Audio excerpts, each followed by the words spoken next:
Hi friends, ಎಲ್ಲರಿಗೂ ನಮಸ್ಕಾರ. ಬನ್ನಿ ಫ್ರೆಂಡ್ಸ್, ಶಾರದೆ ಸೀರಿಯಲ್ನ ಇವತ್ತಿನ ಸಂಚಿಕೆಯಲ್ಲಿ ಏನಾಗ್ತಿದೆ ಅಂತ ನೋಡ್ಕೊಬರೋಣ.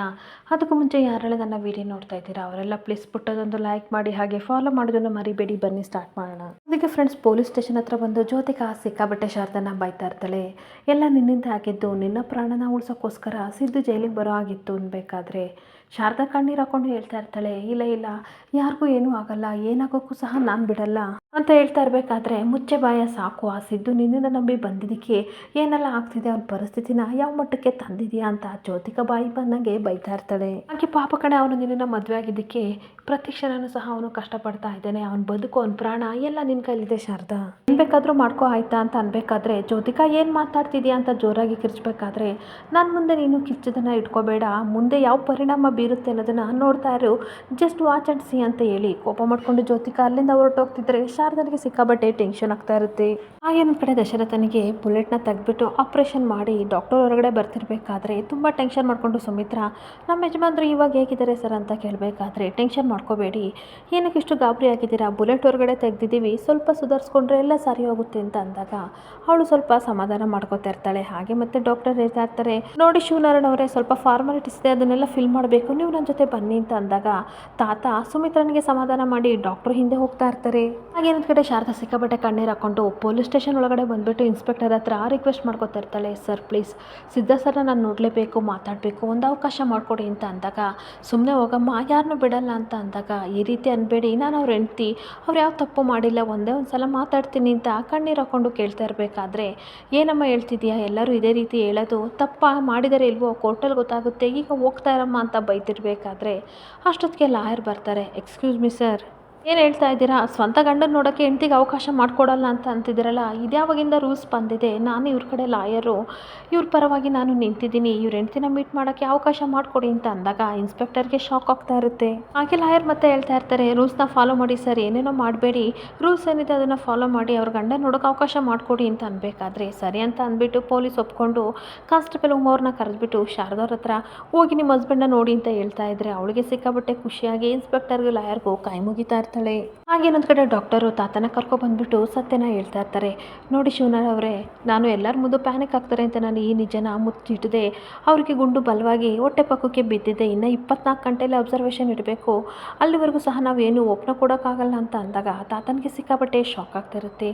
ಏನು ಸರ್ ಈ ರೀತಿ ಹೇಳ್ತಿದ್ದೀರಾ, ಅವಾಗ ನೋಡಿದರೆ ಏನೂ ಆಗಿಲ್ಲ ಅಂತ ಹೇಳಿದ್ರಿ ಅಂತ ಅಂದಾಗ, ಎಲ್ಲ ಪ್ಯಾನಿಕ್ ಆಗ್ತಾರೆ ಅಂತ ನಾನು ಹೇಳಿದೆ, ಬಟ್ ಸತ್ಯ ಮನೇಲಿ ಒಬ್ರಿಗಾದ್ರೂ ಗೊತ್ತಿರಬೇಕಲ್ವಾ ಅಂತ ಅನ್ಬೇಕಾದ್ರೆ ತಾತ ಸಿಕ್ಕಾಬಟ್ಟೆ ಕಣ್ಣೀರಾಗ್ತಾ ಇರ್ತಾರೆ. ಹಾಗೆ ಸತ್ಯ ನಿಮಗಾದ್ರೂ ಗೊತ್ತಿರಲಿ ಅಂತ ನಾನು ವಿವರಣೆಯಾಗಿ ಹೇಳ್ತಾ ಇದ್ದೀನಿ, ದಶರಥ ಅವ್ರ ಬಾಡಿಯಿಂದ ಸಿಕ್ಕಾಬಟ್ಟೆ ಬ್ಲಡ್ ಲಾಸ್ ಆಗಿದೆ, ನಾವು ಕೊಡ್ತಿರೋ ಟ್ರೀಟ್ಮೆಂಟ್ ಯಾವುದು ಸಹ ಅವರಿಗೆ ರೆಸ್ಪಾನ್ಸ್ ಮಾಡ್ತಾ ಇಲ್ಲ ಅಂದಾಗ ತಾತನಿಗೆ ಸಿಕ್ಕಾಬಟ್ಟೆ ಶಾಕ್ ಆಗ್ತಾ ಇರುತ್ತೆ. ಹಾಗೆ ಸರ್ಜರಿಯನ್ನು ಮಾಡಿಬಿಟ್ಟು ಬುಲೆಟನ್ನು ಹೊರಗಡೆ ತೆಗೆದಿದ್ವಿ, ಪ್ರಾಣಾಪಾಯದಿಂದ ಅವ್ರು ಇನ್ನೂ ಹೊರಗಡೆ ಬಂದಿಲ್ಲ ಅಂತ ಅಂದಾಗ ತಾತನಿಗೆ ಏನು ಮಾತಾಡಬೇಕು ಅಂತ ಗೊತ್ತಾಗದೆ ಶಾಕ್ ಆಗಿ ಡಾಕ್ಟರ್ ಮುಖನ ನೋಡ್ತಾ ಇರ್ತಾರೆ. ಡಾಕ್ಟರ್ ಹೇಳ್ಬಿಟ್ಟು ಹೊರಟೋಗ್ತಿದ್ರೆ ತಾತ ಸಿಕ್ಕಾಬಟ್ಟೆ ಕಣ್ಣೀರು ಹಾಕ್ಕೊಂಡು ಡಾಕ್ಟರ್ ಹೇಳಿರೋ ಮಾತೆಲ್ಲ ನೆನ್ಪು ಮಾಡ್ಕೊಂಡು ಅಳ್ತಾ ಇರ್ತಾರೆ.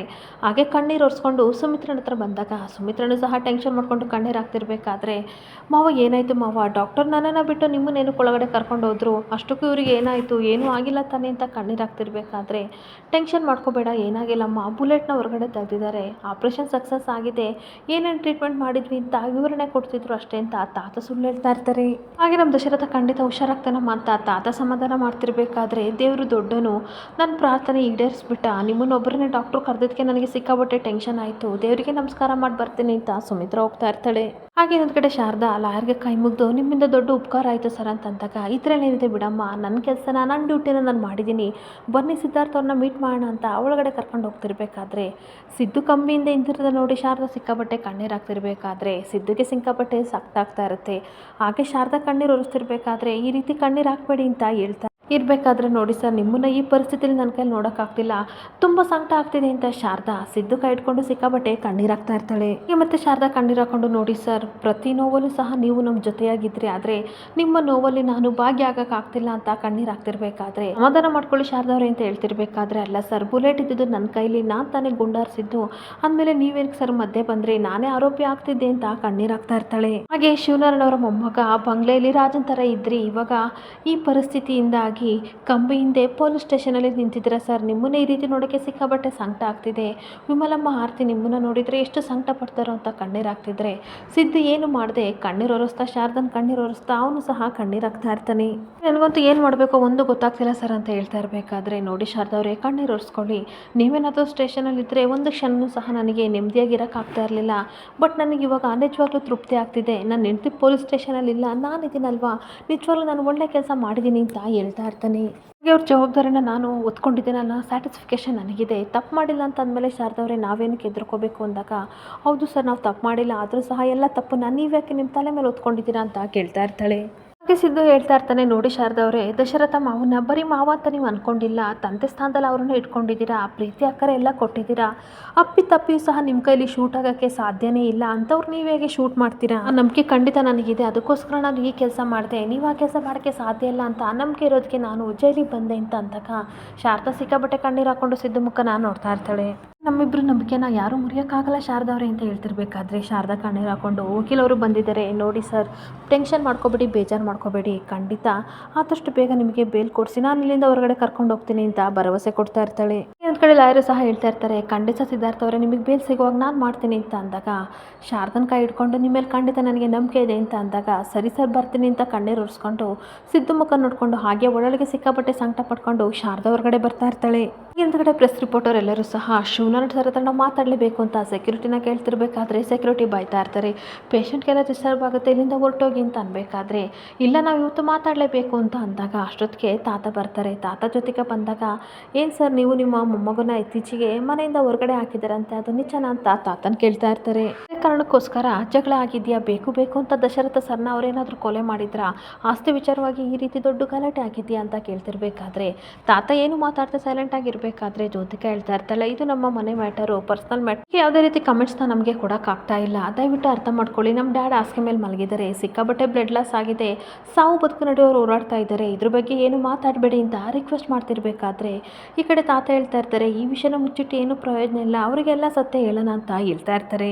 ತಾತ ಕೋಪ ಮಾಡ್ಕೊಂಡು ಪ್ರೆಸ್ ರಿಪೋರ್ಟರ್ ಮುಂದೆ ಹೇಳ್ತಾ ಇರ್ತಾರೆ, ಸಿದ್ದು ಬೇರೆ ಎಲ್ಲ ನನ್ನ ಮೊಮ್ಮಗ, ಅವನು ನನ್ನ ಮಗಳು ಮಗ, ನಮ್ಮನೇಲೆ ಇದ್ದ ತಿಂದ ಉಂಡ, ನಮ್ಮನೇಲಿ ಏನೇನು ಬೇಕೋ ಅದನ್ನೆಲ್ಲ ದೋಚ್ಕೊಂಡ, ಇವಾಗ ಯಾವಳ ಹಿಂದೆ ಓಡೋದ, ಅವ್ನ ಹೆಂಡತಿ ಮಾತನ್ನ ಕೇಳ್ಕೊಬಿಟ್ಟು ಸ್ವಂತ ಮಾವನ್ನೇ ಶೂಟ್ ಮಾಡಿಬಿಟ್ಟ ಅಂತ ಅಂದಾಗ, ಹಾಗಾದರೆ ಮುಂದಿನ ಏನು ಮಾಡ್ತೀರಾ, ಮುಂದಿನ ಹೆಜ್ಜೆ ಯಾವ ರೀತಿ ತಗೋತೀರಾ ಅಂತ ಅನ್ಬೇಕಾದ್ರೆ ಯಾವುದೇ ಕಾರಣಕ್ಕೂ ಸಹ ಅವನನ್ನು ಸುಮ್ಮನೆ ಬಿಡಲ್ಲ ಅಂತ ತಾತ ಹೇಳ್ತಾ ಇದ್ರೆ ಜ್ಯೋತಿಕನಿಗೆ ಸಿಕ್ಕಾಬಟ್ಟೆ ಖುಷಿ ಆಗ್ತಾ ಇರುತ್ತೆ. ಈ ತಾತ ಹೇಳ್ತಾ ಇರ್ತಾರೆ, ಇದಕ್ಕೋಸ್ಕರ ನಾನು ಏನು ಬೇಕಾದರೂ ಮಾಡ್ತೀನಿ, ಯಾವ ಅಧಿಕಾರ ಹಣ ಏನು ಬೇಕಾದರೂ ನಾನು ಪಡ್ಕೋತೀನಿ ಅಂತ ಹೇಳ್ತಾ ಇರ್ತಾರೆ.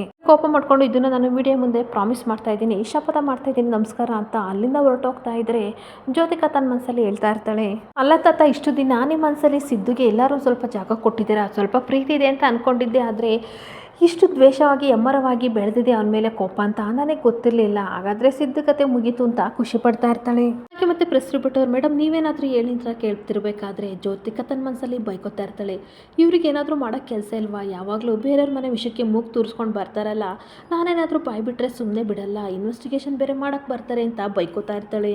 ಇಲ್ಲಿಂದ ಜಾಗ ಖಾಲಿ ಮಾಡೋದು ಬೆಟರ್ ಅಂತ ಹೊರಟೋಗ್ತಿರ್ಬೇಕಾದ್ರೆ, ಮೇಡಮ್ 2 ಮಿನಿಟ್ಸ್ ಏನಾದರೂ ಮಾತಾಡಿ ಜ್ಯೋತಿಕಾ ಮೇಡಮ್ ಅಂತ ಅನ್ಬೇಕಾದ್ರೆ ಅಷ್ಟೊತ್ತಿಗೆ ಸೆಕ್ಯೂರಿಟಿ ಬಂದು ಇಲ್ಲಿಂದ ಹೊರಟೋಗಿ ಪೊಲೀಸ್ಗೆ ಇನ್ಫಾರ್ಮ್ ಮಾಡಬೇಕಾಗುತ್ತೆ, ಪೇಷಂಟ್ಗೆ ಡಿಸ್ಟರ್ಬ್ ಆಗುತ್ತೆ ಅಂತ ಪ್ರೆಸ್ ರಿಪೋರ್ಟರ್ನ ಕಳಿಸ್ತಾ ಇರ್ತಾರೆ. ಆಗಿನೊಂದು ಕಡೆ ವಿಮಲಾ ಮನೇಲಿ ಕೂತ್ಕೊಂಡು ದೃಷ್ಟಿದಾರನ ಎಣಿತಿರ್ಬೇಕಾದ್ರೆ ಅಷ್ಟೊತ್ತಿಗೆ ಅನುಸೂಯ ಜ್ಯೂಸ್ ತೊಗೊಬಂದಿರ್ತಾಳೆ. ಜ್ಯೂಸ್ ತೊಗೊಬಂದ್ಬಿಟ್ಟು, ಕುಡೀರಿ ವಿಮಲಮ್ಮ, ಏನು ಗೊತ್ತಾ, ಜ್ಯೂಸ್ ಕುಡಿಯೋದ್ರಿಂದ ಎನರ್ಜಿನೂ ಬರುತ್ತೆ, ಹಾಗೆ ತುಂಬ ಶಕೆ ಇದೆಯಲ್ಲ ಸರಿ ಹೋಗುತ್ತೆ ಅಂತ ಅಂದಾಗ ಇಬ್ಬರು ಖುಷಿಯಿಂದ ಜ್ಯೂಸ್ ಕುಡಿತಿರ್ಬೇಕಾದ್ರೆ ಆರತಿ ಬರ್ತಾಳೆ.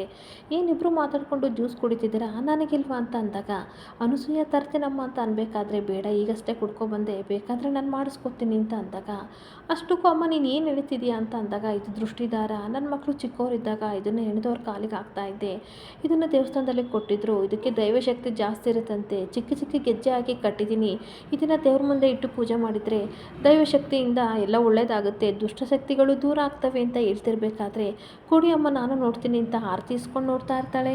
ಅಮ್ಮ ಇದು ತುಂಬ ಚೆನ್ನಾಗಿದೆ, ಇದನ್ನು ಯಾರಿಗೆ ಕಟ್ಟೋಕ್ಕೋಸ್ಕರ ಈ ರೀತಿ ಮಾಡ್ತಿದ್ದೀರಾ ಅಂತ ಅನ್ಬೇಕಾದ್ರೆ, ನನ್ನ ಮಗನಿಗೋಸ್ಕರ, ಯಾಕೆ ಅಂತಂದರೆ ಇತ್ತೀಚೆಗೆ ಅವನು ಏನು ಕೆಲಸ ಮಾಡಿದರೂ ಸಹ ಕೆಟ್ಟ ದೃಷ್ಟಿ ಬೀಳ್ತಾ ಇದೆ, ರೆಸ್ಟೋರೆಂಟ್ ಬೇರೆ ಮಾಡಿದ್ದಾನೆ, ಏನೇನೋ ತೊಂದರೆ ಅಡಚಣೆಗಳು ಎಲ್ಲ ಆಗ್ತಾ ಇದೆ, ಅದಕ್ಕೋಸ್ಕರ ದೃಷ್ಟಿಗೋಸ್ಕರ ಈ ಧಾರಣ ಎಣಿತಿದ್ದೀನಿ ಅಂತ ಅಂದಾಗ, ಅಣ್ಣ ಫಾರಿನ್ಗೆ ಓದಕ್ಕೆ ಹೋಗ್ಬೇಕಾದ್ರೂ ನೀವು ಇದನ್ನು ಕಟ್ಟಿದ್ರಿ ಅಂತ ಅಂದಾಗ, ಹೌದು ಆ ಮನೇಲಿ ಇದ್ದಾಗ ಒಂದು ಕಟ್ಟೋಣ ಅಂತ ಅಂದ್ಕೊಂಡೆ, ಅಷ್ಟೊತ್ತಿಗೆ ಏನೇನೋ ಆಗೋಯ್ತು ಕಣಮ್ಮ. ಹಾಗೆ ಈ ದಾರನ ನೋಡ್ತಾ ಇದ್ರೆ ನನಗೆ ಸಿದ್ದು ಬಾಲ ನೆನಪಾಗುತ್ತೆ, ಇದನ್ನು ಸ್ಕೂಲಿಗೆ ಒಂದ್ಸಲ ಕಟ್ಕೊಳ್ಸಿದ್ದೆ, ಅವ್ನ ಫ್ರೆಂಡ್ಸ್ ಒಂದ್ಸಲ ಆಡ್ಕೊಂಡು ನಗಾಡಿದ್ರು ಅಂತ ಅಳ್ತಾ ಮನೆಗೆ ಬಂದಿದ್ದ. ನಾನೇನು ಮಾಡಿದೆ ಗೊತ್ತಾ, ಸುಮ್ಮನೆ ಬಿಡಲಿಲ್ಲ. ಅವ್ನ ಫ್ರೆಂಡ್ಸ್ನೆಲ್ಲ ಮನೆಗೆ ಕರೆಸಿ ಅವರಿಗೆಲ್ಲ ಒಂದೊಂದು ದಾರ ಕಟ್ಟಿ ಕಳಿಸಿದ್ದೆ ಅಂತ ಅಂದಾಗ, ಒಳ್ಳೆ ಕೆಲಸ ಮಾಡಿದ್ರಿ ವಿಮಲಮ್ಮ. ಯಾರ್ಯಾರು ಕೆಟ್ಟ ದೃಷ್ಟಿ ಬೀಳುತ್ತೋ ಈ ಕರೆ ದಾರ ಕಟ್ಟೋದ್ರಿಂದ ಒಳ್ಳೇದಾಗುತ್ತೆ ಬಿಡಿ. ಇಲ್ಲ ಅಂತಂದಿದ್ರೆ ನಮ್ಮ ಸಿದ್ದು ಶಾರದಾನಿಗೆ ಇಷ್ಟೊಂಥರ ಕಷ್ಟನೇ ಬರ್ತಿರ್ಲಿಲ್ಲ. ನಾವು ಆವಾಗಲೇ ಈ ದಾರನ ಕಟ್ಟಬೇಕಿತ್ತಂತ ಅನಸೂಯೆ ಹೇಳ್ತಾ ಇರ್ತಾಳೆ. ಆದಿ ಕಣ್ಣು ಬೀದಿ ಕಣ್ಣು ಅವ್ರ ಕಣ್ಣು ಇವ್ರ ಕಣ್ಣು ಎಲ್ಲ ಸಹ ದೂರ ಆಗಲಿ ಅಂತ ದೃಷ್ಟಿ ತೆಗಿತಿರ್ಬೇಕಾದ್ರೆ ಆರ್ತಿ ನಗಾಡ್ತಾ ಇರ್ತಾಳೆ. ದೃಷ್ಟಿ ದಾರಕ್ಕೆ ದೃಷ್ಟಿ ತೆಗಿತಿದ್ದೀರಾ ನೀವೊಬ್ರು ಅಂತ ಅಂದಾಗ ಅನಸೂಯ ಮತ್ತು ವಿಮಲ ಇಬ್ಬರು ನಗಾಡ್ತಾ ಇರ್ತಾರೆ. ಅಷ್ಟೊತ್ತಿಗೆ ಶಾರದಾ ಬರ್ತಾಳೆ. ಶಾರದಾ ಬಂದ ತಕ್ಷಣ ಅದಕ್ಕೆ ನಿಮ್ಗೊಂದು ಜೋಕ್ ಹೇಳ್ತೀನಿ ಅಂತ ಆರ್ತಿ ಹೇಳ್ತಿರ್ಬೇಕಾದ್ರೆ ಶಾರದಾ ಕಣ್ಣೀರು ಹಾಕೊಂಡು ಏನು ಮಾತಾಡದೆ ಸೈಲೆಂಟಾಗಿ ಚೇರ್ ಮೇಲೆ ಕೂತಿರ್ಬೇಕಾದ್ರೆ ವಿಮಲ ಹೇಳ್ತಾ ಇರ್ತಾಳೆ, ನಾನೇನು ಮಾಡ್ತಾಯಿದ್ದೀನಿ ನೋಡು ಶಾರದಾ, ದೃಷ್ಟಿದಾರ ಎಣಿತಾ ಇದ್ದೀನಿ, ಸಿದ್ದುಗೋಸ್ಕರ ಎಣಿತಾ ಇದ್ದೀನಿ. ಅವ್ನಿಗೆ ಕಟ್ಟಬೇಕಂತ ಆಸೆ ಆಗಿದೆ. ಸಿದ್ದು ಎಲ್ಲಿ ಅಂತ ಅಂದಾಗ ಅದಕ್ಕೆ ರೆಸ್ಟೋರೆಂಟಲ್ಲಿ ಅನ್ನ ಇದ್ದಾನ ಇನ್ನೂ ಬಂದಿಲ್ವಾ ಅಂತ ಅಂದಾಗ ಏನು ಮಾತಾಡದೆ ಶಾರದಾ ಸೈಲೆಂಟಾಗಿ ದಶರಥನಿಗೆ ಗುಂಡಾರಿಸಿದೆಲ್ಲ ನೆನ್ಪು ಮಾಡಿಕೊಂಡು ಕಣ್ಣೀರು ಹಾಕ್ತಿರ್ಬೇಕಾದ್ರೆ ಅನಸೂಯೇನು ಏನಾಯಿತು ಶಾರದಾ ಯಾಕೆ ಹಿಂಗೆ ಸೈಲೆಂಟ್ ಆಗಿದೆಯಾ ಅಂತ ಕೇಳ್ತಾ ಇರ್ತಾಳೆ. ಹಾಗೆ ಮತ್ತೆ ಆರತಿ ಹೇಳ್ತಾ ಇರ್ತಾಳೆ, ಅದಕ್ಕೆ ಈ ರೀತಿ ಡಲ್ಲಾಗಿರೋದನ್ನು ನೋಡಿದರೆ ಆ ಮನೆ ಕಡೆಯವ್ರು ಯಾರಾದರೂ ಸಿಕ್ಕಿದ್ರು ಅಂತ ಅನಿಸುತ್ತೆ, ಅದಕ್ಕೆ ಡಲ್ಲಾಗಿದ್ದೀರಾ ಅಲ್ವಾ ಅಂದಾಗ ವಿಮಲ ಹೇಳ್ತಾ ಇರ್ತಾಳೆ, ಜ್ಯೋತಿಕಾ ಏನಾದರೂ ಸಿಕ್ಕಿದ್ಲ, ಅವಳ ಬಗ್ಗೆ ತಲೆ ಕೆಡಿಸ್ಕೋಬೇಡ, ಅವಳು ಏನು ಬೇಕಾದರೂ ಮಾಡ್ತಾಳೆ, ಏನು ಬೇಕಾದರೂ ಅಂತಾಳೆ, ಅವಳ ಬಗ್ಗೆ ತಲೆ ಕೆಡಿಸ್ಕೋಬೇಡ, ಬಿಟ್ಟಾಕು, ನೀನು ಖುಷಿಯಾಗಿರು, ನಿನ್ನ ಬಗ್ಗೆ ಏನು ಅಂತ ನನಗೆ ತುಂಬ ಚೆನ್ನಾಗಿ ಗೊತ್ತು ಅಂತ ಅನ್ಬೇಕಾದ್ರೆ ಹೌದು ಅದಕ್ಕೆ ನೀವು ಅಣ್ಣ ಅವ್ರ ಮನೆ ವಿಷಯಕ್ಕೆ ಹೋಗಬೇಡಿ, ನೀವಿಬ್ರು ಖುಷಿಯಾಗಿದ್ದರೆ ಅಮ್ಮನಿಗೆ ನನಗೂ ಅದೇ ಸಂತೋಷ ಅಂತ ಹೇಳ್ತಾ ಇದ್ರೆ ಶಾರದೆ ಏನು ಮಾತಾಡದೆ ಕಣ್ಣೀರು ಹಾಕ್ತಿದ್ರೆ ಇವರು ಸ್ವಲ್ಪ ಟೆನ್ಷನ್ನು ಸ್ಟಾರ್ಟ್ ಆಗ್ತಾ ಇರುತ್ತೆ. ಆರ್ತಿ ಇರ್ತಿರ್ತಾಳೆ, ಈ ರೀತಿ ಸಪ್ಪೆಗಿರಬೇಡಿ, ಅದಕ್ಕೆ ಏನಾಯ್ತು ಅಂತ ಅಂದಾಗ ಸಿಕ್ಕಾಪಟ್ಟೆ ಕಣ್ಣೀರು ಹಾಕೊಂಡು ಅಮ್ಮ ಅಂತ ವಿಮಲನ ಕಾಲು ಹಿಡ್ಕೊಂಡು ಕಣ್ಣೀರು ಹಾಕ್ತಿರ್ತಾಳೆ. ಏನಾಯಿತು ಹೇಳು ಶಾರದಾ ಅಂತ ಅಂದಾಗ, ನಾನು ಸಿದ್ಧ ಸರ್ ಬರುವಾಗ ಇಬ್ಬರು ಆ ಮನೆಗೆ ಹೋಗಿದ್ವಿ, ಈ ಥರ ರೋಹನ್ನ ಮೀಟ್ ಮಾಡ್ಕೊಂಡು ಬಂದ್ವಿ, ಅವನು ಕೆಟ್ಟವನಂತ ಪ್ರೂವ್ ಮಾಡೋಕ್ಕೆ ಹೋದ್ವಿ, ಗನ್ ತಂಡು ಶೂಟ್ ಮಾಡೋಕ್ಕೆ ಬಂದರು, ಈ ರೀತಿ ಎಲ್ಲ ಆಗಿ ದಶರಥ ಸರ್ನ ಶೂಟ್ ಮಾಡೋ ಪರಿಸ್ಥಿತಿ ಬಂತು ಅಂತ ಹೇಳಿದಾಗ ಈ ಕಡೆ ಸಿಕ್ಕಾಪಟ್ಟೆ ಶಾಕ್ ಆಗಿ ವಿಮಲ ಹಾಗೆ ಕೂತ್ಕೊಬಿಡ್ತಾಳೆ. ಇಲ್ಲಿಗೆ ಸಂಚಿಕೆ ಎಂಡ್ ಆಗ್ತಿದೆ. Thank you for the watching friends.